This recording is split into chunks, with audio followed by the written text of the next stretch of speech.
এ কেমন তুমি পাল্টিবাজ, যখন কোনো দলের ঝান্ডা ধরো। এ কেমন হাসলে তুমি, যখন পাল্টি খেয়ে মুখটা খোলো। মনে আছে তোমাদের একটা গান ছিল এরকম, সেই গানের স্রষ্টা কবির সুমন। এখন তিনি বলছেন যে আমি তো তৃণমূলপন্থী নই, মমতা আমাকে হাতে পায়ে ধরে দাঁড় করিয়েছিল।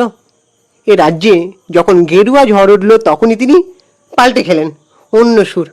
মনে আছে এই গানটার স্রষ্টা? সরি, কবির সুমনকে আমি শ্রদ্ধা রেখে এই ভিডিওটা বানাচ্ছি।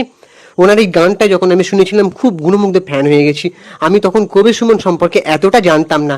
যখন এই গানটা শুনেছিলাম তখনই ওনার একটা আলাদা, আমি মুগ্ধ হয়ে গেছিলাম, ভক্ত হয়ে গেছিলাম। কারণ এরকম একটা গানের স্রষ্টা মানে অবাক করে দিয়েছিল যে তার মধ্যে কত বড় একটা ট্যালেন্ট রয়েছে। তারপরে যখন দেখলাম যে ওনার সৃষ্টিগুলো দেখলাম, আরও আমি জানতে শুরু করলাম। মানুষটা ব্যক্তি হিসেবে ভালো, তবে কিছু ভুল আছে বলেই নিশ্চয়ই আমি সেটা তুলে ধরবো। ওনার প্রতি সম্মান রেখেই, উনি আমার থেকে অনেক বয়সে বড়, বাবার বয়সী, প্রণাম ওনাকে। তবে আমি এখানে ওনাকে ছোট করছি না।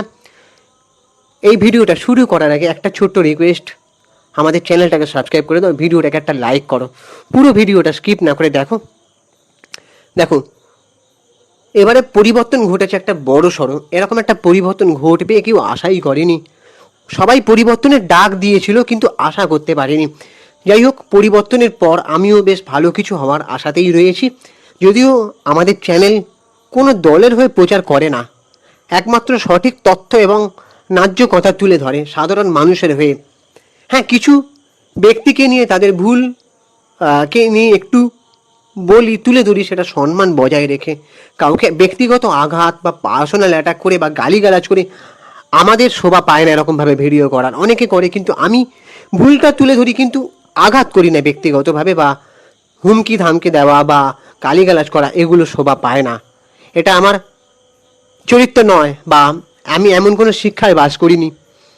তো এবার যে কবির সুমন যে পরিচিত মুখ ছিলেন ঘাসফুলের, সেটা নিয়েই বিস্তর জলঘোলা। কিছুদিন আগে চলতি বছরে মার্চ মাসে ধর্মতলা ধর্ণা মঞ্চে মমতা বন্দ্যোপাধ্যায়ের পাশে নজর কেড়েছিলেন তিনি। এসআইআরের বিরুদ্ধে চড়িয়েছিলেন সুর। তবে বিধানসভা ভোটে বাংলার পাশা পাল্টে যেতেই কবির সুমনের গলায় অন্য সুর। মানে তবে কি তিনি পাল্টে খেয়ে গেলেন? কি বলছেন তিনি? দেখো, রাজ্য জুড়ে যখন বদলের হাওয়া মানে গেরুয়া শিবির বইছে, এবার ঘাসফুলের পরিবর্তে বাংলায় ফুটেছে পদ্মফুল। তবে এই যে পরিচিত মুখ কবির সুমন ছিলেন, তিনি বলছেন যে আমি তো তৃণমূলপন্থী নই। রাজ্যে পালাবদল হতেই নিজের মতো বদলালেন কবির সুমন। তার এই মত প্রকাশ্যে আসতেই নেট দুনিয়া জুড়ে সমালোচনার ঝড় উঠেছে। কবির সুমন বলছেন যে আমি তো তৃণমূলের সদস্য নই, আমি তৃণমূলপন্থীও নই। আমাকে মমতা প্রায় হাতে পায়ে ধরে দাঁড় করিয়েছিল। তার আগে আমি কোনো পার্টির সদস্য ছিলাম না। আমার 5 বছরের মেয়াদ শেষ হওয়া মাত্রই আমি পদত্যাগ করি। আচ্ছা, একটা কথা এখানে আমি বলি, হাতে পায়ে এই ধরে দাঁড় করানো, এই কথাটা অনেকেই বলছে, এখন মুখ খুলছে। কিন্তু ওদিকে অনেক কলাকুশলীরা, যেমন সুভাষিস মুখোপাধ্যায় বলেছে যে যারা আসলে রাজনীতিতে আসতে চায় তারা নাকি নিজের সেবাটাই করতে চায় অন্যের সেবার থেকে। তারপরে ওদিকে জয় সরকার বলে একজন গায়ক আছেন, উনি বলেছিলেন যে যারা আসলে রাজনীতিতে আসতে চায় তাদের কাছে এই অফারগুলো আসে, আমাদের কাছে আসে না। আমি কবির সুমনকে শ্রদ্ধা করি, রেসপেক্ট করি, তার গানের আমি গুণমুগ্ধ ভক্ত। কিন্তু কিছু ভুলকে ভুল বলতেই হয়। তো এই যে কথাটা আমি যে তুললাম, যে সত্যি ঠিক কি না, যে কাউকে কি জোর করে কিছু করানো যায়? আচ্ছা, মেয়াদ শেষ হতে তিনি পদত্যাগ করেছেন, খুব ভালো। তিনি আরও বলেন যে যেভাবে ভোটটা হলো, হঠাৎ সামরিক বাহিনী ঢুকলো, ভাবতে পারিনি যে ট্যাঙ্ক ঢুকবে। তবে জনাদেশ কেন মমতার বিপক্ষে গেল সেটা বলতে পারবো না, কিন্তু আমি মনে করি একাধিক ভুল হয়েছে, মানুষ সেটা ভালো চোখে নেয়নি। যেমন চাকরির ক্ষেত্রটা ভয়ঙ্করভাবে মার খেয়েছে, মানুষ সেটা ভালো চোখে নেননি। এটা কবি সুমন বলেছেন, এটা খুব ভালো কথা বলেছেন যে চাকরির দিকটা কিন্তু সত্যি মানুষ মানে অনেকটাই বিরোধী দিকে চলে গেছে। মানে এই জিনিসটা মানুষের খুব দরকার ছিল। আমি আমার ভিডিওতে বারবার বলেছিলাম যে লক্ষ্মীর ভাণ্ডার মানুষের সহায় ঠিকই, কিন্তু তার পাশাপাশি কর্মসংস্থানটাও দরকার। কারণ আমাদের মতো 90s যারা ছেলেমেয়েরা তারা কিন্তু অনেকেই বেকার বসে আছে। তারা কিভাবে একটা চাকরি করে মা বাবার মুখে হাসি ফোটাবে সেই নিয়ে চিন্তায় পড়ে গেছে, টেনশনে ডিপ্রেশনে রাতে ঘুমাতে পারে না। তাদের জন্য কথাটা ঠিক বলেছেন। তারপরে তিনি বলেছেন যে হঠাৎ সামরিক বাহিনী ঢুকলো, ভাবতে পারিনি যে তিনি যে ট্যাঙ্ক ঢুকবে। এটা নিয়ে তিনি কি বলতে চাইলেন বোধগম্য হলো না। এটা কি কোথাও গিয়ে কেন্দ্রীয় বাহিনী যে এসছে, ভোটটা ভালোভাবে হয়েছে, এটার কি সমালোচনা করছেন নাকি ভালো মনে করছেন সেটা আমি বুঝতে পারলাম না। এবারে মমতা বন্দ্যোপাধ্যায় কি মুখ্যমন্ত্রী হিসাবে সব কাজ ঠিক করেছেন? এর প্রসঙ্গে তিনি বলেন যে না, তিনি পারেননি। আমি এবারও তৃণমূলকে ভোট দিয়েছি ঠিকই, কিন্তু আমি তৃণমূলের কাজে খুশি হতে পারিনি। দলের বহু কথা ও আচরণে মানুষ ধাক্কা খেয়েছে। তবে মমতা বন্দ্যোপাধ্যায় অনেক ভালো কাজ করেছেন, যেমন সবুজ সাথী, বাচ্চারা সাইকেল পেয়েছে, এটা কত বড় কাজ। এসব কাজের পরে হয়তো একদিন মমতার একটা মন্দির হবে। আচ্ছা, সবুজ সাথী সাইকেল কিন্তু আমরা পাইনি, ঠিক আছে, তো কারণ আমরা অনেক আগে মাধ্যমিকে পাস আউট হয়েছে। আমরা যদি পেতাম তাহলে হয়তো আমাদের ভালো হতো যে সাইকেল একটা পেলে, যাই হোক পাইনি। কিন্তু বাচ্চাদের শুধুমাত্র সাইকেল পেলেই যে হয়ে যাবে তা নয়, বাচ্চারা বড় হয়ে কিভাবে তাদের ভবিষ্যৎ উজ্জ্বল করবে সেটাও কিন্তু দেখা উচিত। সেটা নিয়ে তখন তিনি বলেননি কোনোবারই। এখন তিনি একটু অন্য সুরে কথা বলছেন। পাশাপাশি তিনি নতুন সরকারকে স্বাগতও জানিয়েছেন। তার কথায় সিপিএম বা তৃণমূল আমলে মেয়েদের নিরাপত্তা কিন্তু সুনিশ্চিত ছিল। আমি আশা করব নতুন সরকার যেন সেই ধারা বজায় রাখেন।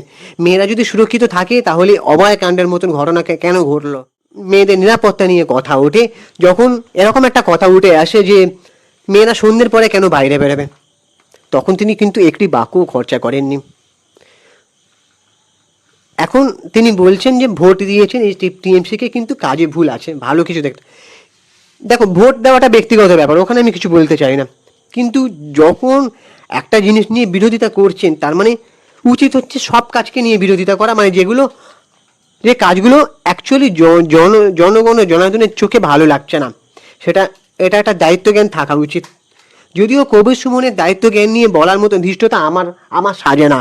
উনি অনেক গুণী মানুষ, আমি একজন সামান্য মানুষ, কোথায় কবির সুমন আর কোথায় আমি, কিন্তু তাও বলতে কিন্তু হলো। তবে সমর্থনের ক্ষেত্রে তিনি নিজের অবস্থান স্পষ্ট করেছেন।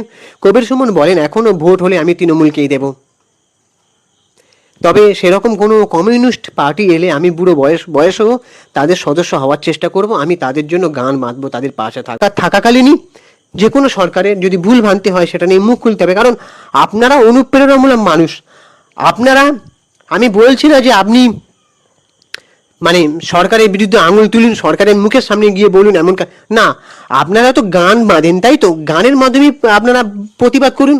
আপনারা এমন একটা গান লিখুন, রবীন্দ্রনাথ ঠাকুর এমন গান লিখে ইংরেজদের বিরুদ্ধে প্রতিবাদ করতেন, তাই না? তো যার যেটা পেশা, যার যেটা কাজ, সে সেটা নিয়েই সেইভাবেই প্রতিবাদটা করতে পারে। আমার যেমন পেশা ইউটিউব ভিডিও বানাচ্ছি, তার মাধ্যমে যতটুকু বলার বলি, কারণ এর বাইরে আমার ক্ষমতা নেই, তাই না? তাও আমি সবাইকে সম্মান রেখেই ন্যায্য কথাটা বলার চেষ্টা করি। উনি তো গানের মাধ্যমে প্রতিবাদ করতে পারতেন, বা এমন একটা গান লিখতেন যেখানে নারী নিরাপত্তা নিয়ে প্রশ্ন মানে উঠছে, তাই না? এটাই বলতে চাওয়া। আপনারাই অনুপ্রেরণামূলক মানুষ, আপনাদেরকে অনেক মানুষ দেখে, শেখে, আপনাদের অনেক কাজকে ফলো করে, কিন্তু আপনারা এমন কিছু বলবেন বা করবেন সমাজের জন্য দায়বদ্ধতা মেনে, তখন কিছু মানুষ আপনাদেরকেই মানে আরও শ্রদ্ধা করবে, রেসপেক্ট করবে, এটাই বলতে চাওয়া। তাহলে তোমাদের এবারে কি মন্তব্য বা বক্তব্য সেটা তোমরা একটু কমেন্ট বক্সে জানিও, মূল্যবান মতামতটা। কবির সুমন এই যা কথা বলছেন সেগুলো কি ঠিক, সেটা মতামত জানিও। আর আমাদের ইউটিউব চ্যানেলটাকে সাবস্ক্রাইব করে দাও, ভিডিওটাকে একটা লাইক দাও। আমি ইনস্টাগ্রামে রয়েছি সুপ্রিয় কৌশলে সিনেমেরিয়া, অথবা চিঙ্কি বাবু 253 অনেক গিয়ে ফলো করে দাও। চলো টাটা, দেখা হচ্ছে পরের ভিডিওতে। জয় হিন্দ, বন্দে মাতরম।